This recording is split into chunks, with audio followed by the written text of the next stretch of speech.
लोमड़ी और शेर। बहुत दिनों पहले की बात है। एक बहुत ही घने जंगल था।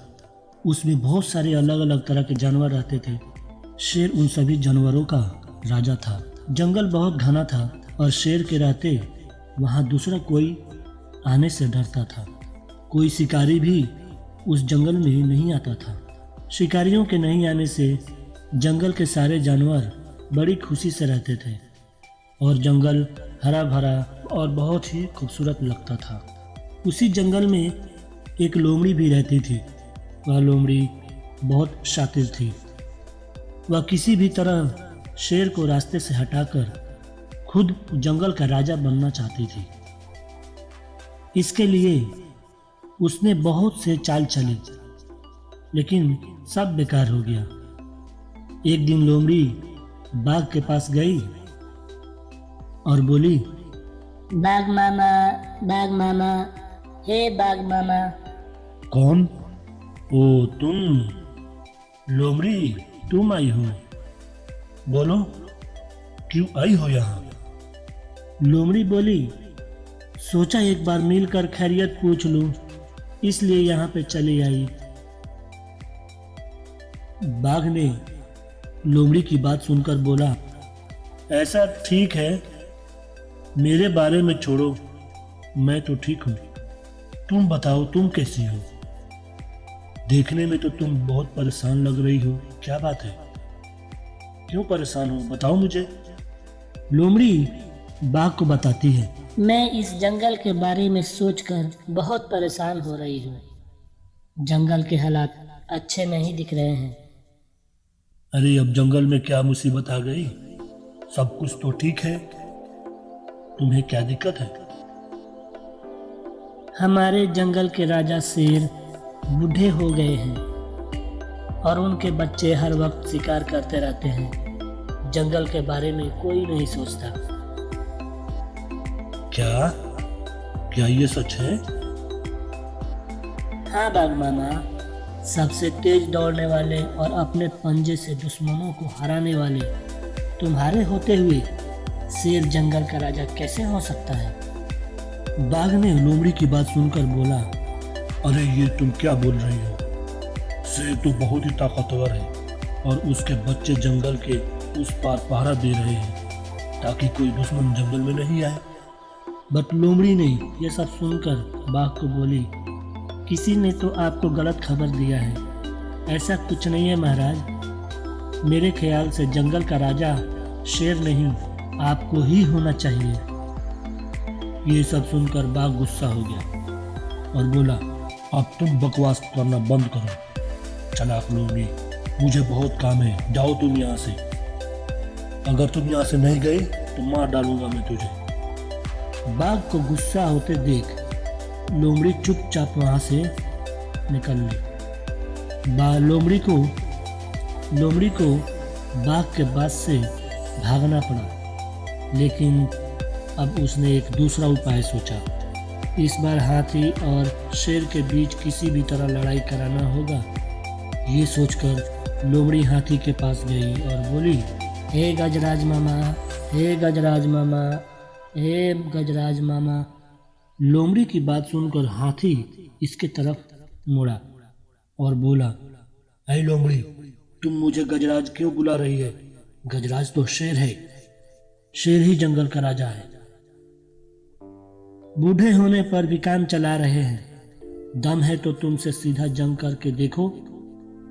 तुम्हारे एक बार में शेर दूर जाकर गिरेगा। तुम तो बहुत ताकतवर हो, तुम राजा बन सकते हो। मैं तो सिर्फ बलवान हूँ, मैं तेज नहीं दौड़ सकता और दुश्मन पर तेजी से हमला भी नहीं कर सकता। शेर ही दुश्मन पर तेजी से हमला कर सकता है और वो तेज दौड़ता भी है, वही राजा बनने के लायक है। लोमड़ी बोली, वो सब तुम्हारा भरम है हाथी गजराज। हाथी लोमड़ी की बात सुनकर बोलता है, क्या बात है, आज तुम ऐसा क्यों बोल रही हो? मैं सब तुम्हारी चालाकी समझ गया हूँ। चलो भागो यहाँ से, निकलो यहाँ से, नहीं तो मैं तुम्हें अभी मारूंगा। हाथी की बात सुनकर लोमड़ी वहां से तुरंत अपनी जान बचाकर भाग गई और अपने घर जाकर दूसरी कोई तरकीब सोचने लगी। लोमड़ी एक गिलहरी के पास गई और उससे उसका हाल चाल पूछा। गिलहरी दोस्त तुम कैसे हो? मैं तो ठीक हूँ, तुम कैसे हो लोमड़ी दोस्त बताओ। लोमड़ी बोली, मैं तो ठीक हूँ, लेकिन तुम्हारे साथ जल्द ही एक दुर्घटना होने वाली है। जंगल के राजा शेर ने सभी गिलहरियों को मारकर खत्म करने का आदेश दिया है। मैंने यह खबर सुनते ही तुम्हारे पास बताने के लिए चला आया। गिलहरी ये खबर सुनकर डर गई और बोली, ओहो, अब ये कैसी मुसीबत आ गई। लोमड़ी बोली, डरो मत दोस्त, मैं तुम्हारे साथ हूँ, मैं तुम्हें बचाऊंगा। तुम अपने सारे दोस्तों और रिश्तेदारों को इकट्ठा करो और सारे हथियार जमा करो। मैंने जंगल के दूसरे जानवरों से भी बात किया है, हम सब मिलकर शेर से लड़ेंगे। जल्दी ही इस जंगल में नया राजा आने वाले हैं, हो सकता है मैं ही राजा बन जाऊं, फिर मैं तुम पर कोई मुसीबत नहीं आने दूंगा। गिलहरी बोली, मुझे तो डर लग रहा है, मेरे पास कौन से हथियार होंगे, हमारे पास तो कोई हथियार नहीं है।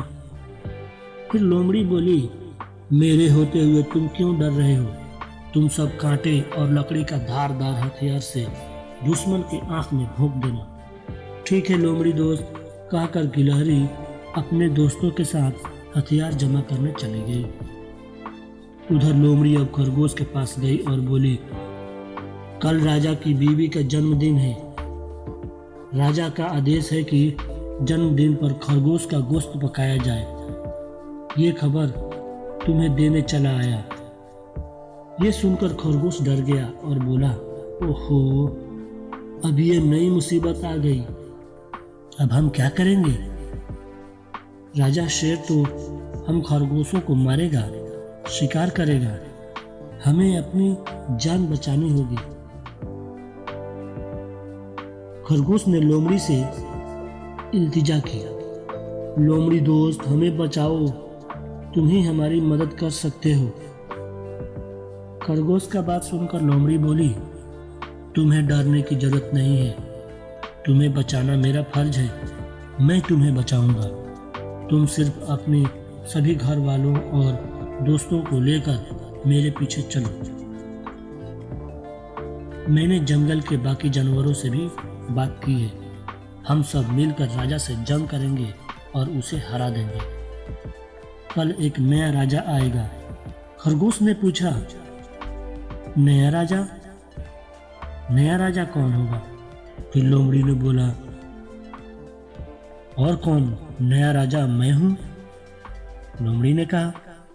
लोमड़ी एक एक करके जंगल के सभी जानवरों के पास गई और सबको अपने बातों में फंसा लिया। दूसरे दिन जंगल के बहुत से जानवर लोमड़ी के साथ मिलकर जंगल के राजा शेर पर हमला करने के लिए चल दिए।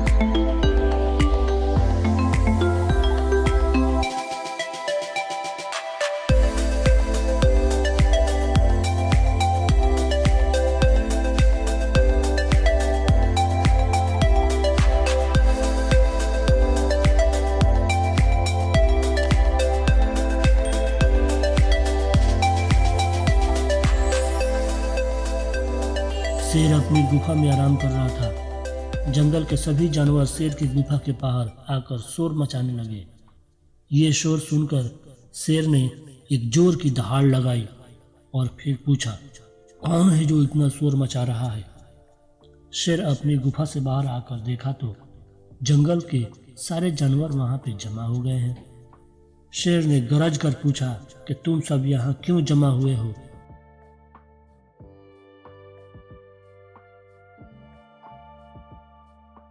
तो खरगोश ने कहा कि महाराज, महारानी का आज जन्मदिन है, हम तो उनको बधाई देने के लिए आए हैं।